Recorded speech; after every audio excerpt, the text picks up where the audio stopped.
Hello and welcome to whytravel.g6. Today I'd like to show you the design for our new camper.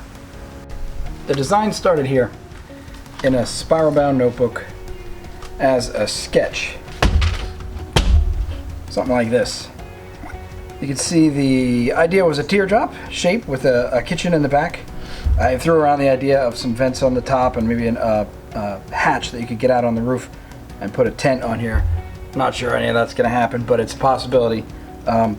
The entire thing is going to be constructed of steel, clad in 1/4 inch plywood, and then it's roughly 1/4 inch corrugated plastic, which is like those yard sale signs or those real estate signs.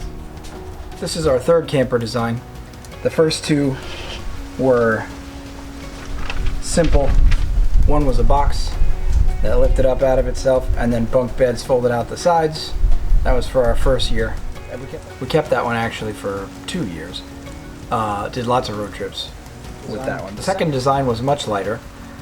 It was a tent that folded out the top of a small box trailer. It was a 4x8 trailer. That was intended for lightweight, long haul use. The first trailer was just around the southeast where we live.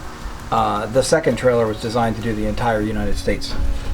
The third trailer, which is today's, is shape that's more of a teardrop.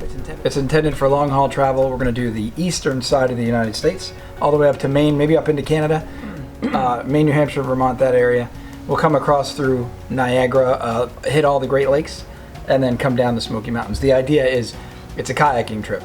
So initially, the design was a long, skinny shape, which would allow me to put kayaks on the roof. Initially, it was another design that came up like a hat box, so it doubled in height, and then we could mount 6 hard-sided kayaks on top of that.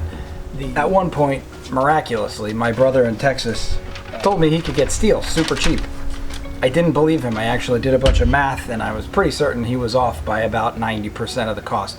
So he verified with me, sent me an actual price list, and he happened to be coming to visit Florida in about a week's time from when we had that conversation. So I ordered 240 feet of 1.5 inch steel tubing.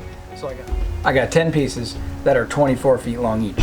They cut those in half for me so that Chris could bring it to me on a trailer much more easily. I did some simple math. I laid out the floor and the walls just to figure out how much steel I would need roughly, and I bought a little bit more than I would actually need. Went through several designs, ended up with this being the main design. The main design, it is a teardrop shape. The idea is that in the back you have a kitchen that will open, so you can open it up like a hatchback on a minivan. The kayaks were originally intended to go across the roof, so that whole roof surface was big enough to support 14-foot long kayaks. As it turns out, we've made another choice in terms of kayak storage and kayak usage. I'll get to that in a minute. The idea was at first to put all the bunks, all the beds right on the floor, so we would just sleep next to each other like we did in our 8-person tent on the big road trip. Just a little bit of room in between everybody so that you have place for your shoes and that kind of stuff. Giving it some critical thought, that would have made the trailer very long if you have to do roughly 14 feet plus 2 feet for a kitchen, maybe an extra little bit for space here and there. So we're looking at 16, 18 feet. That was a little more than I wanted to go. So the design started to evolve a little bit. I thought, what if I put a bunk over top of each end of the trailer, put the bottom bunks so that our feet are underneath those bunks, because we don't need a lot of vertical space for feet, but that would give plenty of headroom for the person using that upper bunk. So that was the next idea, sort of like 2 U-shaped bunk areas. Then there was the idea of 1 U-shaped bunk and then 3 this way. There was just all different iterations of how the design came through. We stayed true to the teardrop design because I like the aerodynamics of it. I don't want a lot of drag behind the minivan. The design is 4 feet tall so that it sits right behind the silhouette of the minivan with that curved front. It'll have very little aerodynamic impact on the pull vehicle, which in our case is the 2012 Honda Odyssey. Great vehicle. We've been using it for, well, since 2012. This is actually our second 2012. We upgraded to a touring model that has the DVD player and all the extras. Watch for another video on the upgrades to the minivan. The design further evolved as I was looking at the idea of putting storage in the front of the camper in that teardrop shape, making another hatchback or something come up out of the front so that you could have a whole 2 to 3 feet of storage that's 6 feet across. I didn't want to break the bulkhead though, that front wall where most of the rain is going to be encountered while we're driving, because in order to put a door up there I would have to put a hole in that section. It would be easy enough to do, but I thought I'd rather not break that moisture barrier in the front.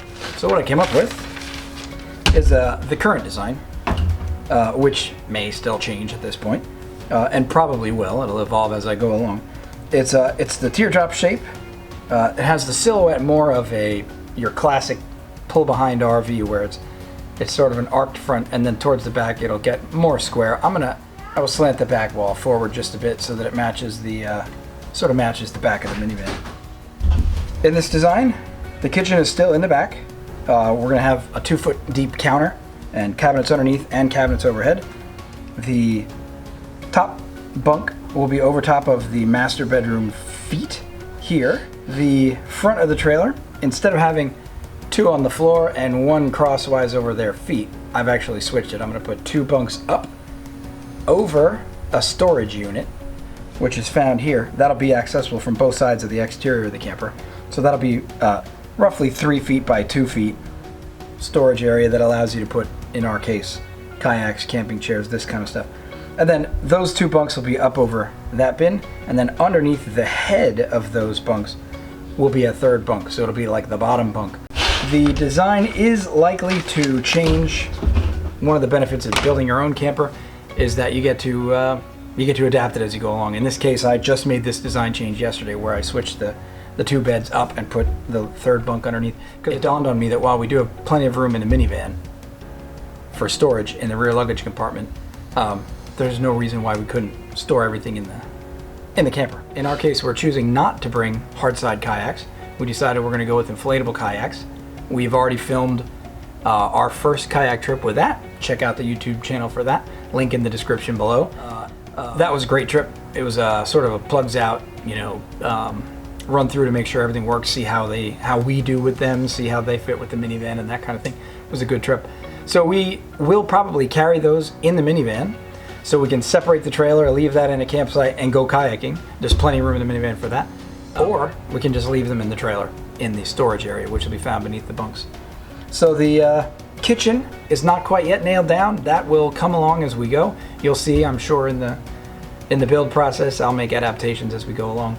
We're considering sort of a steampunk theme in the kitchen just for fun, and we'll see what happens.